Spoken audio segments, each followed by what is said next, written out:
नमस्कार, दिन भर की हाइलाइट्स को लेकर हाजिर है सुजस आवाज राजस्थान। सुजस पॉडकास्ट में मेधा से आप सुन रहे हैं प्रदेश की खास खबरें। नजर सबसे पहले आज की सुर्खियों पर। मुख्यमंत्री भजनलाल शर्मा ने की टोंक के टोडा रायसिंह में एक पेड़ मां के नाम और हरियालो राजस्थान अभियान के तहत वृक्षारोपण कार्यक्रम में शिरकत। कहा, हरियाली आने वाली पीढ़ियों के लिए धरोहर। राजस्थान करेगा खेलो इंडिया यूनिवर्सिटी गेम्स की मेजबानी। मुख्यमंत्री ने दिए भव्य आयोजन की तैयारी के निर्देश। जयपुर में 10 दिसंबर को मनाया जाएगा प्रवासी राजस्थानी दिवस। मुख्यमंत्री ने दिए तैयारियों के निर्देश। मुख्यमंत्री ने सार्वजनिक निर्माण विभाग की समीक्षा बैठक को किया संबोधित। क्षतिग्रस्त सड़कों का ड्रोन सर्वे, 20 अक्टूबर तक मरम्मत कार्य पूरा करने के दिए निर्देश। और अब सुनिए खबरें विस्तार से। मुख्यमंत्री भजनलाल शर्मा ने आज टोंक जिले के टोडा रायसिंह में आयोजित एक पेड़ मां के नाम और हरियालो राजस्थान अभियान के तहत विशाल वृक्षारोपण कार्यक्रम में भाग लिया। मुख्यमंत्री ने इस अवसर पर पौधारोपण करते हुए कहा कि पर्यावरण संरक्षण और हरित आवरण बढ़ाना प्रदेश सरकार की पहली प्राथमिकता है। उन्होंने कहा कि एक पेड़ मां के नाम अभियान हर नागरिक को अपनी मां के प्रति श्रद्धा व्यक्त करने का एक अनूठा अवसर देता है और इससे प्रकृति संरक्षण की दिशा में सामूहिक प्रयास को नई ऊर्जा मिलती है। उन्होंने कहा कि हरियाली का विस्तार आने वाली पीढ़ियों के लिए एक अमूल्य धरोहर है। मुख्यमंत्री ने प्रदेशवासियों से अपील की कि वे इस अभियान से जुड़कर अधिक से अधिक पौधे लगाएं और उनके संरक्षण की जिम्मेदारी भी निभाएं। कार्यक्रम में स्थानीय जनप्रतिनिधि, अधिकारीगण, सामाजिक संगठनों के प्रतिनिधि और बड़ी संख्या में नागरिक मौजूद रहे। मुख्यमंत्री भजनलाल शर्मा ने कार्यक्रम को संबोधित करते हुए कहा कि पर्यावरण संरक्षण और हरियाली का विस्तार आने वाली पीढ़ियों के लिए अमूल्य धरोहर है। राज्य सरकार एक पेड़ मां के नाम और हरियालो राजस्थान अभियान के माध्यम से हर नागरिक को इस अभियान से जोड़ने के लिए प्रतिबद्धता से काम कर रही है। उन्होंने कार्यक्रम में पौधारोपण किया और सभी नागरिकों से अपील की कि वे अधिक से अधिक पेड़ लगाकर उनकी देखभाल करें। ये पावन और ऐतिहासिक नगरी टोडा रायसिंह आने का आपने अवसर दिया है, इसके लिए मैं आप सभी का हृदय से आभारी हूँ। आज का दिन हमारे लिए गौरव और हर्ष का दिन है, क्योंकि हरियाला राजस्थान ऐसे नहीं है, ये हमारा नारा नहीं है। हम राजस्थान को हरियाला बनाना चाहते हैं और ये मैं आपसे इसलिए कहना चाहता हूँ, पिछली बार हरियाली तीज को हमने हरियाले राजस्थान की कल्पना की थी और हमने कहा कि हमारे राजस्थान के अंदर हम 7 करोड़ पौधे लगाएंगे। तो पिछली बार भी हमने 7 करोड़ के लक्ष्य को पार करते हुए 7.5 करोड़ पौधे लगाने का काम किया था। अब की बार हमने लक्ष्य लिया था इस साल हम 10 करोड़ पौधे लगाएंगे और मुझे बताते हुए आपको खुशी हो रही है कि आज से 4 दिन पहले हमने 11 करोड़ पौधे से ज्यादा हमारा लक्ष्य पूरा किया है, क्योंकि हम हरियाला राजस्थान बनाना चाहते हैं। हमने कहा कि 5 साल के अंदर 50 करोड़ पौधे लगाएंगे। लगातार आप देख रहे हो, हमने 2 साल के अंदर लगभग 18.5 करोड़ पौधे लगा दिए हैं। 5 साल का 50 करोड़ पौधे लगाने का लक्ष्य है। निश्चित रूप से उसको हम पूरा करेंगे, जिससे कि हमारा राजस्थान हरा भरा राजस्थान होगा। उसके लिए हमारी सरकार काम कर रही है। इसी कड़ी में मुख्यमंत्री भजनलाल शर्मा ने कहा कि राजस्थान की समृद्ध संस्कृति और लोक कला की गूंज दुनिया के हर कोने में सुनाई देती है। उन्होंने कहा कि टोक्यो में प्रधानमंत्री नरेंद्र मोदी का स्थानीय महिलाओं ने राजस्थान की पारंपरिक कला और संस्कृति की अनूठी प्रस्तुति के साथ स्वागत अभिनंदन किया। मुख्यमंत्री ने इसी राजस्थान की लोक धरोहर का वैश्विक मंच पर सम्मान बताते हुए कहा कि पधारो मारे देश की परंपरा अब अंतर्राष्ट्रीय पहचान बन चुकी है।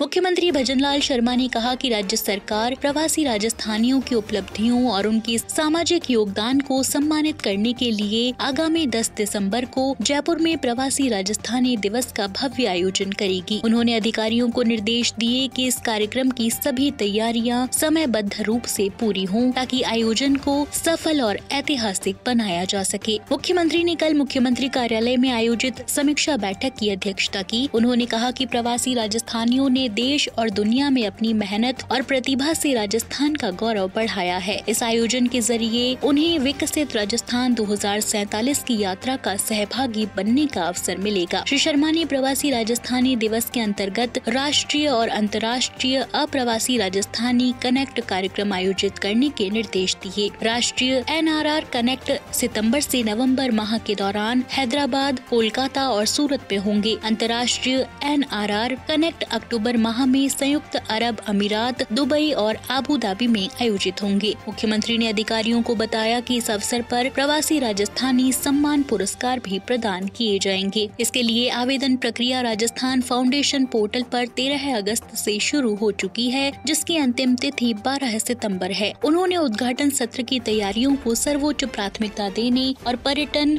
जल, शिक्षा और स्वास्थ्य से संबंधित विशेष सत्र आयोजित करने के भी निर्देश दिए। बैठक में उद्योग एवं वाणिज्य मंत्री कर्नल राज्यवर्धन राठौड़, मुख्य सचिव सुधांश पंत सहित अन्य विभागीय अधिकारी मौजूद रहे।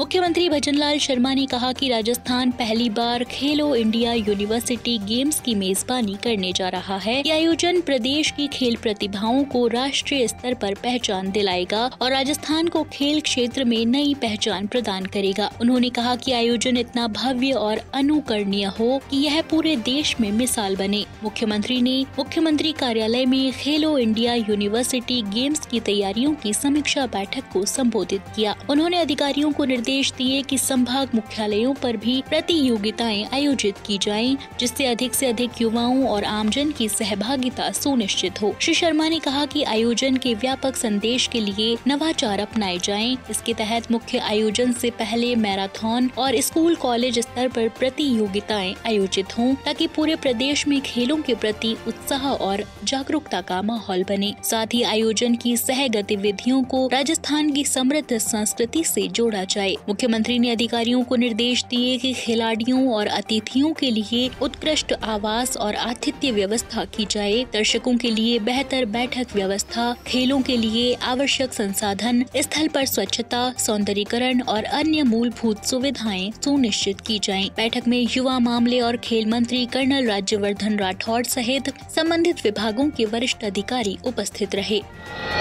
मुख्यमंत्री भजनलाल शर्मा ने कल सार्वजनिक निर्माण विभाग की बजट घोषणाओं के क्रियान्वयन की समीक्षा की। उन्होंने कहा कि सड़क, बाईपास, ROB और RUB जैसी जन उपयोगी परियोजनाओं में गुणवत्तापूर्ण कार्य सुनिश्चित हो। घटिया सामग्री या देरी की स्थिति में कॉन्ट्रैक्टर से वसूली या संबंधित अधिकारियों की जिम्मेदारी तय की जाए। मुख्यमंत्री ने निर्देश दिए कि मानसून से क्षतिग्रस्त सड़कों का ड्रोन सर्वे कर 20 अक्टूबर तक मरम्मत पूरी की जाए। साथ ही स्टेट हाईवे टोल पर CCTV और नियमानुसार स्पीड ब्रेकर का निर्माण भी सुनिश्चित किया जाए। विभाग को बेहतर सड़कों के लिए गुणवत्तापूर्ण सामग्री की सूची बनाए रखने के भी मुख्यमंत्री ने निर्देश दिए। श्री शर्मा ने कहा कि अधिकारियों की लापरवाही से परियोजना की लागत बढ़ना गंभीर विषय है। सही लागत का आकलन हो और पारदर्शिता सुनिश्चित की जाए। लंबे समय से पदस्थापित अधिकारियों और अभियंताओं को भी अन्य जिम्मेदारी देने की आवश्यकता पर भी उन्होंने जोर दिया। मुख्यमंत्री ने राजस्व वृद्धि पर बल देते हुए कहा कि विभाग प्रभावी कार्य योजना बनाए और भूमि अधिग्रहण की ऐसी नीतियां अपनाए जिससे भविष्य में राजस्व बढ़े। उन्होंने शहरी निकायों की भूमि अधिग्रहण नीतियों का आकलन करने को कहा। बैठक में उप मुख्यमंत्री दिया कुमारी, मुख्य सचिव सुधांश पंत, अतिरिक्त मुख्य सचिव प्रवीण गुप्ता सहित विभागीय अधिकारी मौजूद रहे।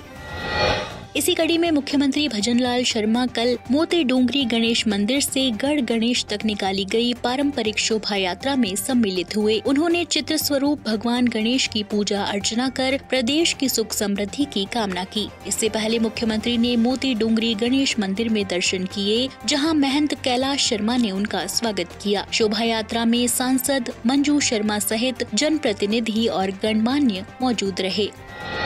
चिकित्सा एवं स्वास्थ्य मंत्री गजेंद्र सिंह खीवसर ने कहा कि राज्य सरकार RGHS के सुचारू संचालन के लिए प्रतिबद्ध है और मरीजों को बिना बाधा उपचार दिलाने के हर संभव प्रयास किए जा रहे हैं। प्रमुख शासन सचिव गायत्री राठौड़ ने बताया कि प्रदेश के लगभग 350 निजी अस्पतालों और सभी राजकीय चिकित्सा संस्थानों में योजना के तहत उपचार मिल रहा है। पिछले 4 दिनों में करीब 38,000 मरीजों ने लाभ लिया है। RSHAA के CEO हरजीलाल अटल ने बताया कि जिन अस्पतालों ने सेवाएं रोकी हैं, उनसे निरंतर संवाद किया जा रहा है और योजना में जरूरी सुधार कर इसे और प्रभावी बनाया जाएगा।